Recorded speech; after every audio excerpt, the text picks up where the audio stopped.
it's so crazy that last episode we did together. I thought we spoke some things into existence, but Yes, some would say we kind of have that skill or that yeah, power.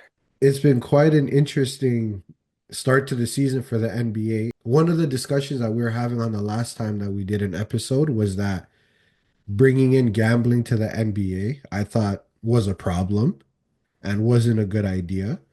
And I also said I think Adam Silver needs to step down. And lo and behold, the NBA has their opening night. To me, it looked good. You had NBC, you had NBA back on NBC. I thought they did a good job of balancing the nostalgia while also promoting the modern day game. I thought the production value was really good. I liked the guys that they had commentating and doing the pregame with Vince Carter, Carmelo, and T Mac.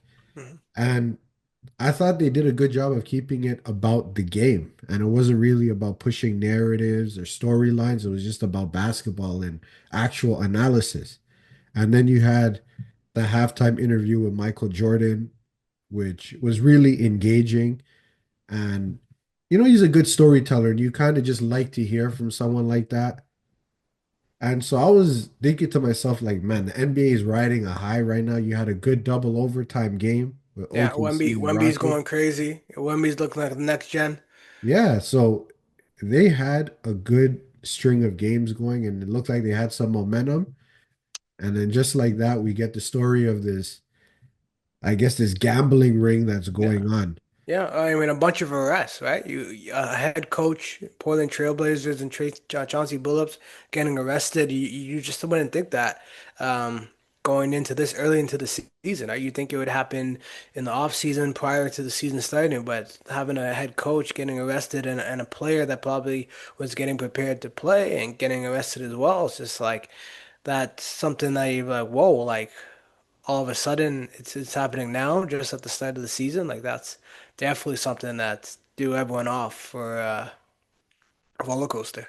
Yeah, it was crazy timing. So when you saw all of these arrests and all of these things happening and these stories coming out, what were you making of it? Uh, I mean, it just seems like this operation has been going on for a while, right? And you know how investigations go about, right? They go about it, well, they're gonna take their time, gather as much information as possible, and then going about when they have that information, going in with a warrant to arrest the individuals that are accused of these allegations. Uh, would I say I'm surprised? No. Would I say that these are the only individuals involved? No. I think this is definitely a bigger operation, and I think there's definitely more to be revealed. And, but I also feel like how do they go about keeping this on the low and focus on the NBA season with all these FanDuel ads popping up? Chuck having to say, pick this guy, I'm picking this guy to score 20 points, this guy to score 25, and they're giving out parlays to the audience. It's just like, so what's the difference between them doing it on TV and then Terry Rozier saying, "Yo, I'm gonna have a bad game today." Wink, wink, nudge, nudge. So I think it's a very sensitive matter, and I just more have to be revealed in terms of what these individuals are guilty of or not guilty of. Yeah, it is very odd, and honestly, I'm not surprised because this is what happens when you introduce gambling into sports. It's always been there, right? Gambling is a pastime. It's always been around, but it's always kind of been frowned upon as a professional league that you keep it at an arm's distance Mhm. for many reasons, the main one being the integrity of the game. But now that we're hearing these allegations that guys were selling information that wasn't even known to the public, to bettors, now it makes you wonder, okay, is the integrity of the game actually legitimate. And to Yeah. me, the part that kind of I found to be a little bit weird is I'm hearing all these mafia bosses are involved with the players. I'm like, obviously, organized crime exists, right? But Hmm. just to hear the term mafia being used in 2025 is just kind of crazy to me. Yeah, super crazy, right? They're naming out all these different mafia, I guess, groups or Yeah. gangs, and I was just like, Is- am I watching Peaky Blinders? Like, Are The these are Sopranos is back? It's yeah, crazy. are these still is this still a thing? Like, Yeah, it was weird, and I just wondered to myself, like, how are these players even getting mixed up with dudes like this? yeah, 100%. Like it's one thing if politicians and stuff maybe get caught up in these kind of underworlds, but you're just an Hmm. athlete. You just have to hoop. So how do you even cross paths with people like that, right? But Well, who knows? Like you know these guys like to frequent strip clubs and clubs in generals and restaurants and who are behind these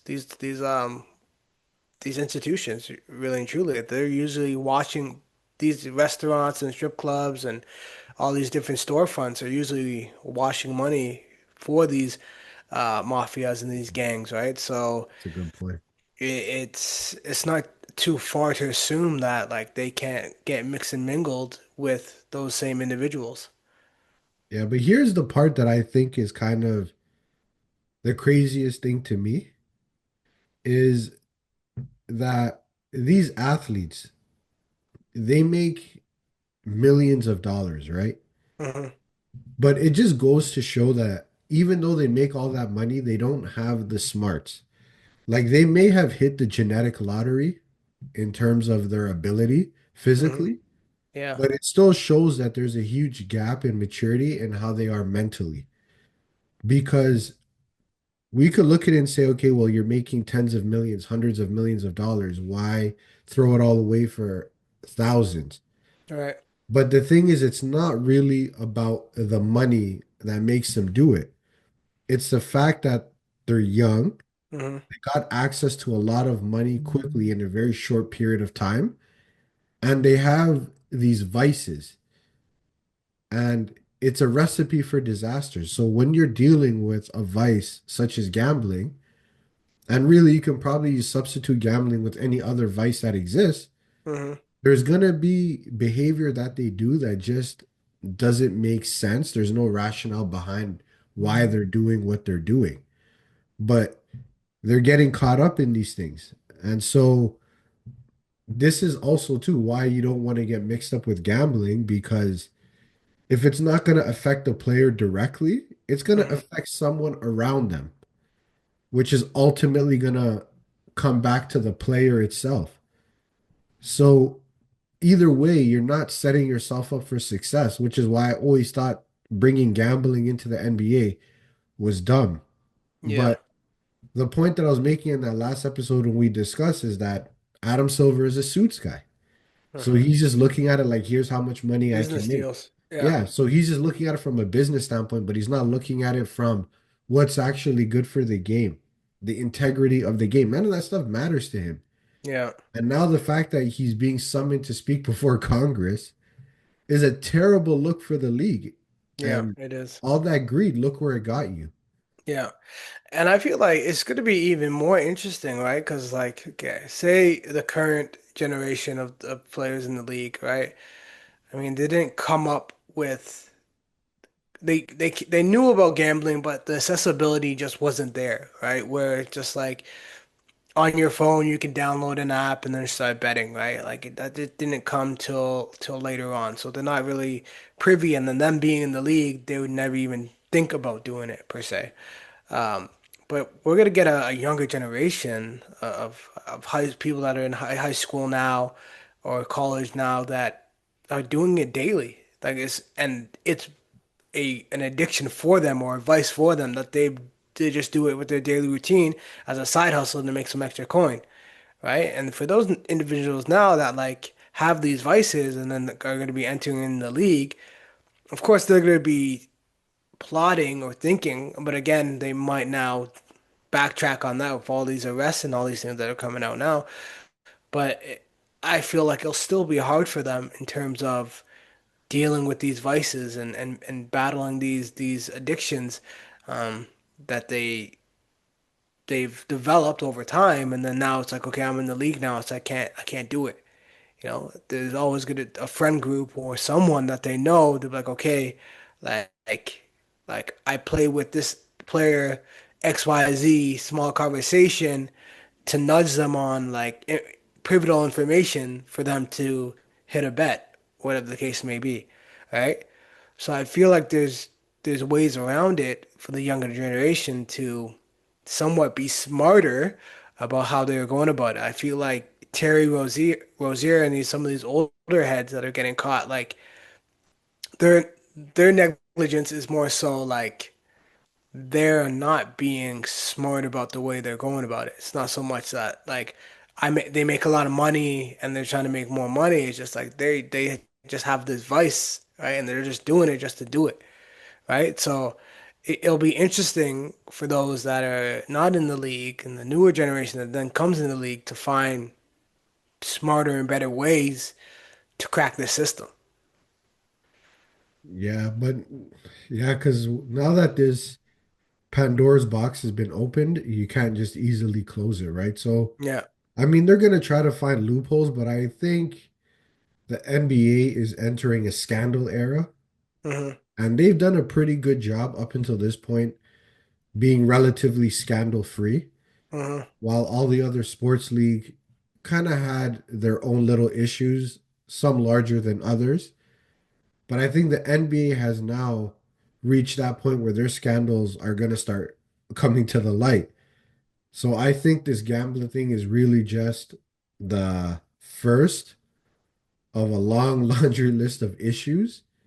And I think more details are going to start to be unpacked. And it's kind of gone to a point now where when I see, okay, Luka Doncic is out because of what a finger Yeah. and like what is it, like a sprained leg and a Yeah, finger or yeah, something? exactly. That was another thing, and that's something that's come up in recent history with with the NBA is the whole load management. Is load management part of, is it just to protect them from injury prevention, or who knows, right? And we've seen it time and time again. If it's, and sometimes it comes down to the last minute where he's every game, uh, the key like franchise players like LeBron, Anthony Davis, were game time decisions going into every game, right? And with that, like that would skew the market in terms of uh, Lakers winning or Lakers losing, right? And if it's a last minute call, he's like, "Yo, Bron, how you feeling?" It's like, "Nah, I thought I'm gonna sit out today." Okay, say less, and then I'll put a bet in. Now, is that illegal for LeBron to do such thing, or is it just like off of just curiosity, like like I mean, LeBron's not playing, probably gonna lose, right? So you could win that bet or lose that bet. But I guess it's more so the volume of money that's going down on these bets, right? But I think it gets very gray in terms of just so many people are betting, right? And so many people are encouraged to bet, right? And there's all these promotions and all these boosts to bet that increases the number, increases the volume. It's hard to indicate like who was the culprit in causing this, right? At the end of the day. And that's how I feel like yes, I can't see the behind the scenes of what a FanDuel sees or one of these sports books sees to see the money coming in and going out, but I just feel like there's so much betting now that like it's hard to really kind of break it down and to say that, oh, this individual is tipping them off, or whatever the case may be. It could have been a hunch, and there's so much information that's put out there on Twitter, Instagram, wherever, Discord, TikTok, right? Analysts that deep dive into betting, right? And it could just be solely that information that they're going off of and placing their bets, right? So I don't know. So again, that's why so much more has to be revealed in terms of this whole betting scandal to really understand what we're looking at in terms of Terry Rozier's guilty or Chauncey. I know Chauncey is more so of this poker thing, which was interesting in itself with the whole. I'm not sure if you saw the sunglasses and stuff Yeah, like that that the they're wearing X-ray. that would show you uh the cards, or if it's queen, king, face card or non-face card, whatever the case may be.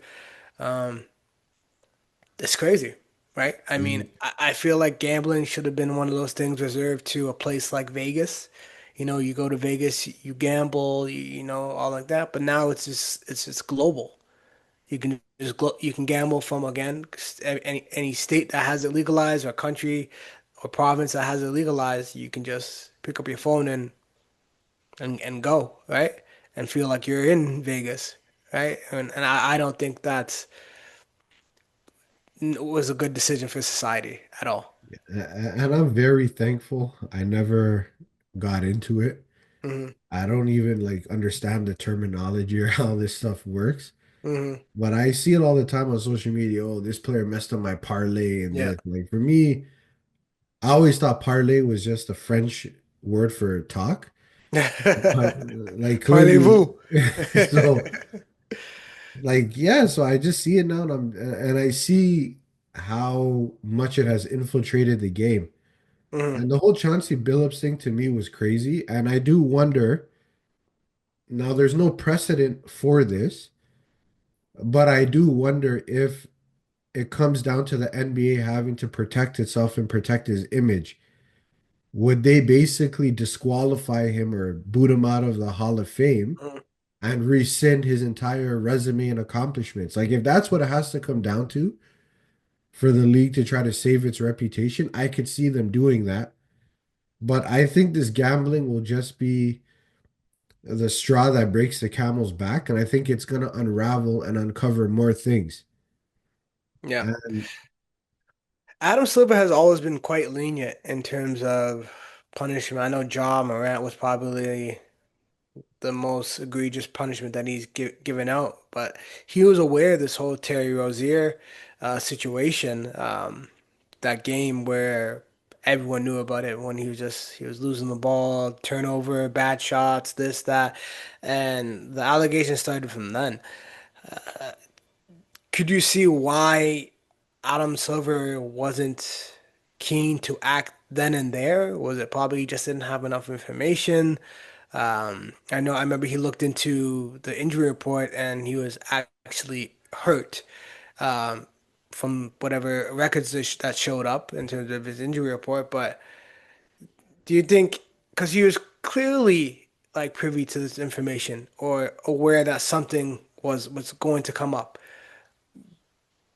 do you have any understanding of why Adam Silver didn't act on it, or I think it's he the same waited re till now? I think it's the same reason why he brought gambling into the NBA in the first place. It's Yeah, not good business. Like, because for yeah, yeah. him, he probably just looked at it. We know this is what's going on. If we go public with these details, the level of scrutiny that's going to come is gonna could potentially be damaging. Mhm. And then it's gonna open up the doors to more questions. And then of course the integrity of the league will be brought into question. Yeah. So it's better to just say, hey, we conducted a thorough investigation and we didn't really uncover anything. Just to sweep it under the rug and make it go away Yeah. and hope that this never resurfaces ever again. And I don't think he was privy to the FBI doing any investigation. Mm. And I will say that if you are being investigated and you don't know about it, that means they're doing a great job at that investigation. 100%. Yeah. So I don't think he even knew this was coming. So he probably thought, okay, let's just sweep this under the rug and get it over with. Yeah, fair enough. But now that this kind of came and it took him by surprise, now he has to kind of save face and he might have to take a different approach. And it might require sacrificing some guys or throwing some people under the bus. So Chauncey Billups, like, look, I think over like what 30 people were arrested, Hmm. but we only really know the names of Chauncey Billups, Damon Jones, and Terry Rozier. Yeah. You guys are the guys who are gonna have to fall on the sword. Mm. And I'm pretty sure in his ideal world, it could just be those three guys who become the face of this whole thing and all of it just goes away. Hmm. But if this investigation continues to go on and they continue to look into it more thoroughly, then I think more things will start to unravel. I agree. But I feel like, yeah, he's gonna have to use these guys as an example, and tighten the whip for sure, and have those individuals just take this fall, uh, and hopefully it sets a precedent of no nonsense, right, with this ever again. Of course, that won't be the case, but it'll all depend on, again, how far the FBI is trying to push this thing, and how big it really is, because it could be definitely bigger than we think. And a lot of people got at Stephen A. Smith for saying it. Like Mm, when Stephen A. Smith was like, oh, Donald Trump, I think he's looking to get revenge on the NBA for their lack of mhm. support towards him. Yeah, because the FBI lead is one of like Donald Trump's like guys that he appointed, right? Yeah. I mean, look, do I think Trump cares that much about the NBA? I doubt it. Like, I Mm, don't think they move the needle enough for him. yeah. But I do think that he's not going to care that they're being investigated either.